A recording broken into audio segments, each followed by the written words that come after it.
Dayan, Oh, Ate Trish, bakit po? napansin mo ba si Digma? Opo, nakaraan. Nakita ko pa nga po nag-ayos sila ni OG. Ano? Asan siya ngayon? Nakaraan po po yun eh. Hindi ko po alam kung nasan siya ngayon. Hayaan niyo po, tatanong ko po sa Sandra kung nakita nila si Digma. Salamat, Dayan, ah. Aasahan ko yan, ah. Paano, dito na ako? Sige po. Bijan, tulala ka dyan. Bijan, ano? Sandra, nakita mo ba si Digma? Hindi be, bakit? Be, baka pwede mo hanapin si Digma. Inanap lang siya ng nanay niya eh. Sige be, umuwi ka na. Alam mo, delikado dito eh. Hindi, I love you too. Dahil mo napapansin, Lepo. Tara na, hanapin na natin si Digma.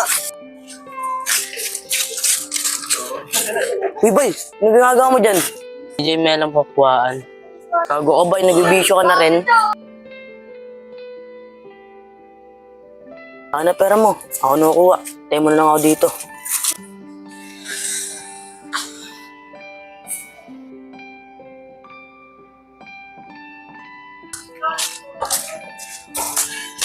Siyan. Diskarte mo nga lang. Bigma, huwag kang sumunod. Dito ka na lang.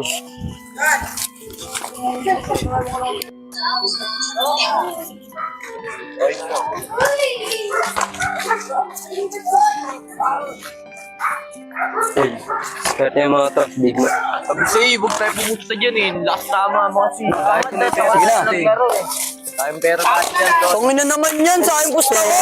Ako na lang. O, bay. Ano na? Bay, biting ka, no? Mama ko mga lakal. Tara.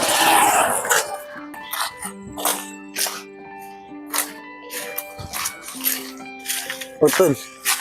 Ayun pala si Digma. Oh. Oo nga. Digma, ano ginagawa mo dyan? Nangangalakal ka na? Hindi ah. Itong mga lakal. Eh ano yan, okay ba? Oo nga pala, bay, ba't nandito ka? Ang pakialam mo, nandito si Bay. Pakialamera ka talaga eh. Daanan talaga, Digma. Ilamo ka na ng bisyo mo. Concern lang sa yung tao. Kung ano pa na pinagsasabi mo. Oo nga pala, Digma. Hinahanap ka ng nanay mo. Tignan mo sarili mo. Ibang-iba ka na sa dati na wala lang siya sa'yo.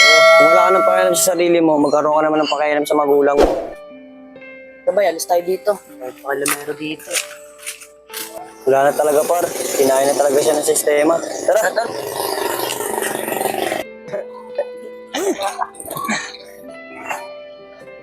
Be, Oh, ba't malungkot ka? nauwan na kasi ako sa mama ni Digma eh. Bakit naman? Gaalala na kasi masyado yung mama ni Digma eh. Alam niyo ba kung nasan siya ngayon? Oo, be. Nandun siya sa Ecoville. Kaso delikado dun. Huwag mo na dun papuntahin yung mama ni Digma. Ha? Ano bang ginagawa niya dun? Yan, lalo na sabihin siya si Digma. Pero sana huwag mo na sabihin sa mama niya. Para di na mag-alala.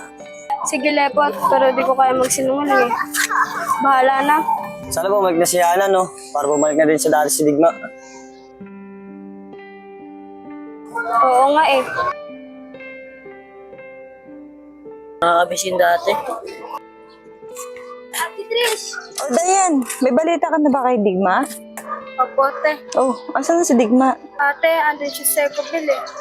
Dayan, baka naman pwede mo akong samahan para makausap ko si Digma. Ate, pasensya na po. Natatakot po ako sa lugar na yun eh. Bakit anong meron sa lugar na yun? Ate, puro po mga adik doon. Delikado po doon. Hindi kaya nabibisyo na rin yung anak ko? Tingin mo, Dayan. Po, Yan, lalo na sabihin siya si Digma. Pero sana huwag mo na sabihin sa mama niya. Para di na mag-alala.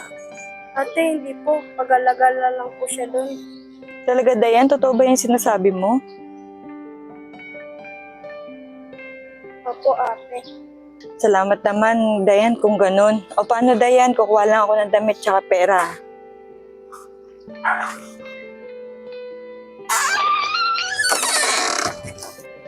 Dayan, kaya abot na lang ito sa anak ko at pati itong pera. Maraming salamat talaga, Dayan.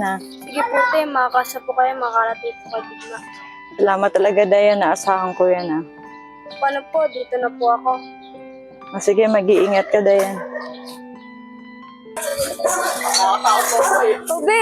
Hindi ko pa na pala eh. Kanina pa ko tayo hanap. Bakit, be? Anong meron?